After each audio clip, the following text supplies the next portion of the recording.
Oi, pessoal! Agora a gente vai falar sobre agentes químicos diversos. A gente já falou uma breve introdução sobre os princípios relacionados a agentes químicos.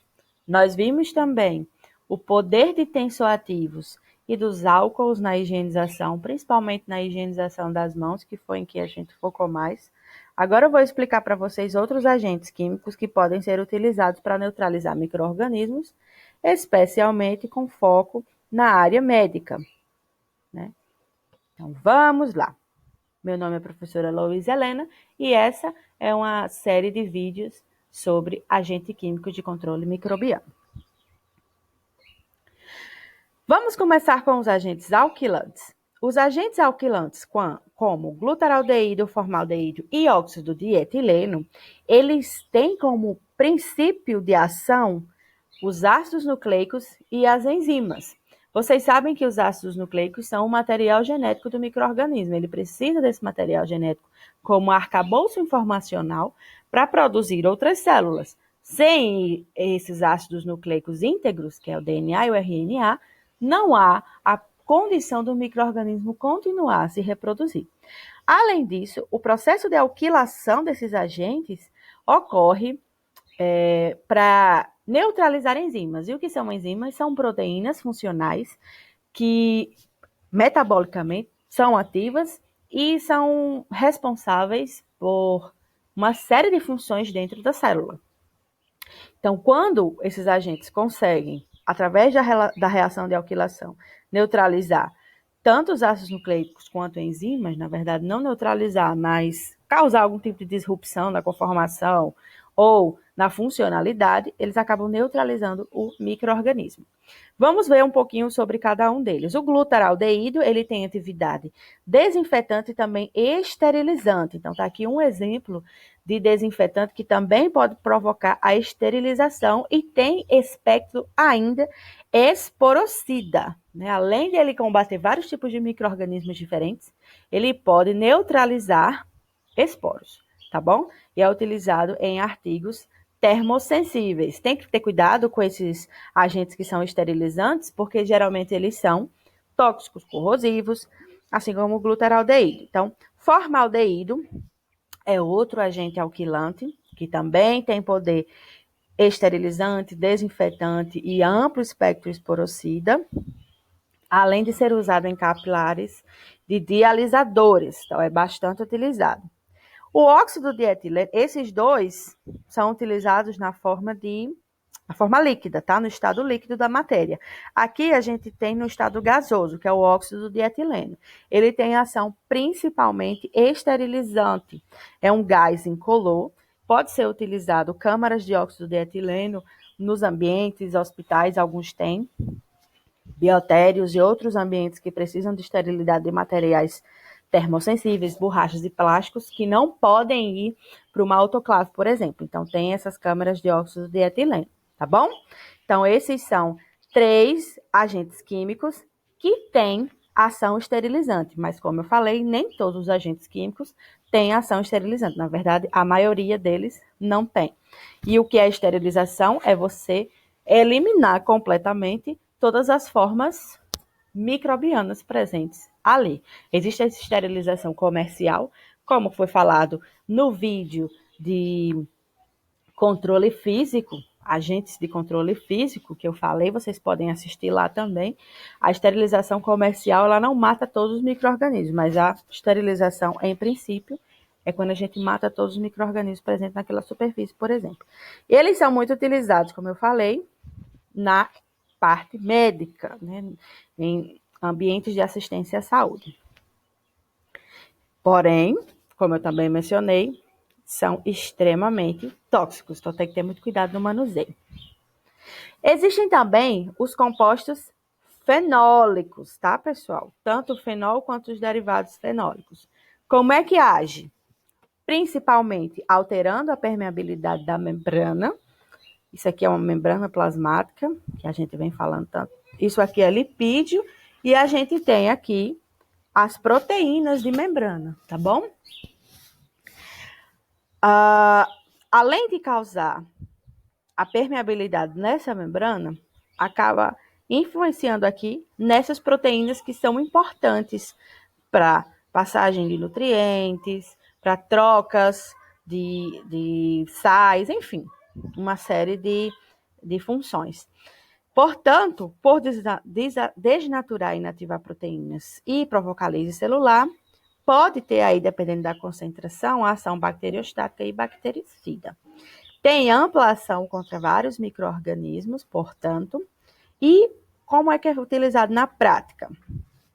No hospital, por exemplo, de 0,5 a 1% antisséptico, 5% desinfetante. Então, são compostos que podem utilizar tanto em superfícies animadas quanto inanimadas. Né? Superfícies hospitalares podem ser utilizados em artigos metálicos sem causar nenhum problema, além de vidros, tá bom? Outros derivados químicos do fenol também podem ser utilizados. Esses derivados químicos possuem uma alteração na estrutura do fenol que aumentam a ação do fenol, né, contra os micro-organismos, diminuindo a toxicidade, porque o fenol ele é tóxico. Por ser tóxico, ele não é recomendado para artigos hospitalares que entram em contato com o trato respiratório, além de outros artigos relacionados à alimentação do paciente, a berçários, a objetos de látex, pois esses materiais não são compatíveis com compostos fenólicos. Isso é muito importante saber, porque a gente não deve utilizar qualquer agente sem pensar que esses agentes não têm nenhum tipo de, vamos dizer, incompatibilidade. Vocês sabem, em biossegurança, a gente precisa observar muito bem a compatibilidade dos produtos químicos antes de utilizá-los. E isso é muito importante quando a gente está falando de controle de infecções hospitalares. Saber quais são os artigos que a gente pode utilizar cada produto químico. O hexaclorofeno, que é um dos derivados fenólicos, ele é tóxico e a sua utilização é bastante restrita. A 3%, esse agente apresenta ação antisséptica, mas o uso excessivo pode acarretar danos neurológicos. Então, deve ser utilizado com bastante parcimônia qualquer tipo de composto, em especial os compostos fenólicos. Ok? Temos também as biguanidas. A exemplo das biguanidas, eu trouxe a clorexidina, que é muito utilizada também no ambiente médico, no controle da densidade microbiana em pele e em mucosa. A ação é principalmente causando disrupção da membrana plasmática e neutraliza as formas vegetativas de bactérias, fungos, vírus envelopados, porém não causa ação em esporos, tanto bacterianos quanto fúngicos. Então tem que ter bastante cuidado. Aqui é um sabão, né, com clorexidina, solução com tensoativos antisséptico, que é utilizado para lavagem de mãos. Muito comum, tá certo? Temos também outros compostos, como os compostos com iodo, fora os compostos fenólicos, além dos compostos também clorados, que a gente vai falar um pouquinho depois. Esses compostos com iodo têm uma ação oxidante que inativa proteínas. Como eu já falei, as proteínas são importantíssimas para a manutenção da vida da célula. Então, esses compostos iodados, eles têm ação contra células vegetativas, endósporos, que são os esporos bacterianos, fungos e alguns vírus. Quais são as aplicações práticas? Ele é um agente químico utilizado como desinfetante e antisséptico, podendo ser utilizado em superfície animada ou inanimada, e a 2% em água ou em álcool é utilizado como antisséptico de tecidos e para tratamento de feridas. Soluções iodadas em geral, né? Tintura de iodo, etc. Eles são altamente reativos, destroem esses componentes vitais da célula microbiana, como eu falei, principalmente as proteínas. E a gente encontra na forma de tintura aquosa, né? Onde esse iodo ele é encontrado na solução com álcool, e iodóforo, que combina o iodo com a molécula orgânica, na qual o iodo é liberado lentamente.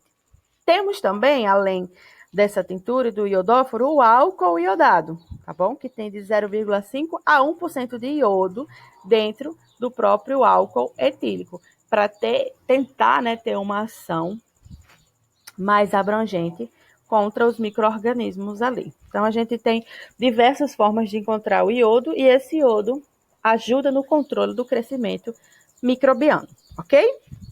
Temos também os compostos clorados. Os compostos clorados, eles inativam enzimas e ácidos nucleicos, que são componentes extremamente vitais e são eficientes para bactérias em geral, tanto gram-positivas quanto negativas, fungos, micobactérias e todos os tipos de vírus e pode também agir contra endósporos, que são as formas mais resistentes de bactérias. Qual é a aplicação prática?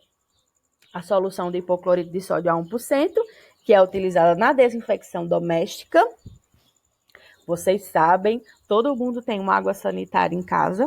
O nome já sugere sanitária, é uma água sanitária, que deixa limpo, né? Que promove a sanitização do ambiente. Então, a gente pode utilizar essa solução de hipoclorito para a higienização, por exemplo, dos legumes, das verduras. E de 5 a 10% é utilizado como alvejante, sanitizante em indústria de alimentos, né, com a maior porcentagem. Tem que ter cuidado com o cloro, porque o cloro ele é corrosivo, ele também é tóxico. Então, principalmente se você utilizar diferentes tipos de agentes desinfetantes de uma vez só, juntando cloro com outros tipos de agente, você pode causar aí uma incompatibilidade, a geração de gases, a corrosão, principalmente da pele e de outros aparatos que você esteja utilizando na hora. Então, aqui, só para recobrar, a limpeza de frutas, legumes e verduras com hipoclorito de sódio. É preciso lavar primeiramente com água corrente para remover as sujidades, ovos de parasitas e tudo, porque essas plantas elas estavam em contato direto com o solo e o solo é extremamente contaminado. Depois deixa de molho em água com hipoclorito de sódio por 15 minutos. De uma forma caseira, 1 colher de sopa de hipoclorito de sódio para 5 litros de água.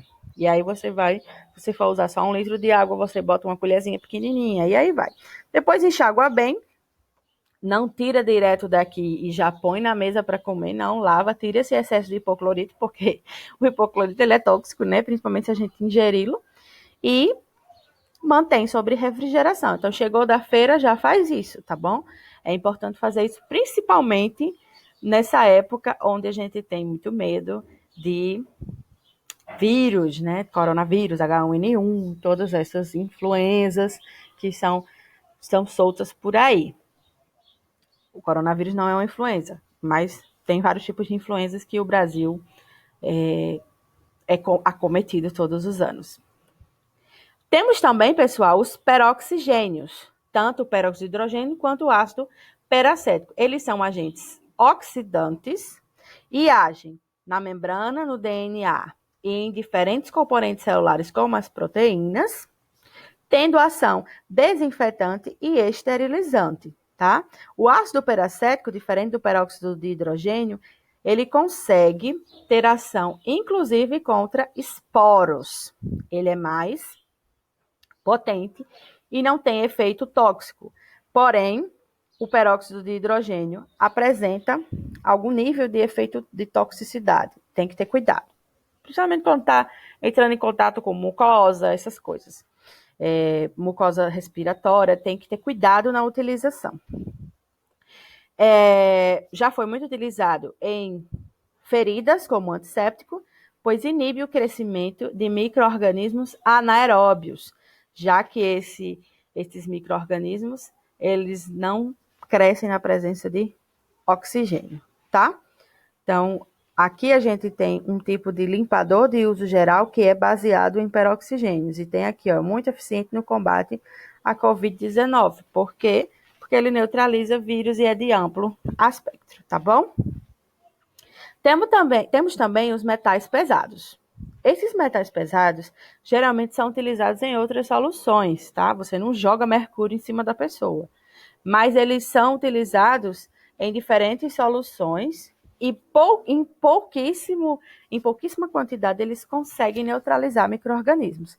Aqui a gente tem essa expressão aqui, ó, ação oligodinâmica, capacidade de quantidades muito pequenas dos metais pesados, principalmente prata e cobre, exercerem uma atividade antimicrobiana. Como eu falei, tem metais em pouquíssima concentração, mas que são eficientes, principalmente na inativação de proteínas. Só prata e cobre? Não, temos também selênio e mercúrio que podem ser utilizados. Onde é utilizado? O mercúrio pode ser utilizado no mertiolate, na verdade, era utilizado, né? Devido à toxicidade do mercúrio, ele foi reformulada a composição do mertiolate, mas quando eu era criança utilizava, né? Em 2000 eu ainda estava ralando meu joelho por aí.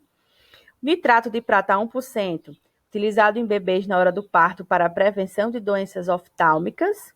O sulfato de zinco é utilizado em colírios, também para inibir o crescimento microbiano. E também temos os compostos com selênio, como o sulfito de selênio, que elimina fungos. É muito utilizado naqueles shampoos anti-caspa, que se faz, a gente vai no médico, no dermatologista, ele vê e passa aí a prescrição de um shampoo todo formuladinho para combater aí diferentes tipos de fungos. Temos também as algas, principalmente as algas que crescem em piscinas, em tanques de tratamento de água.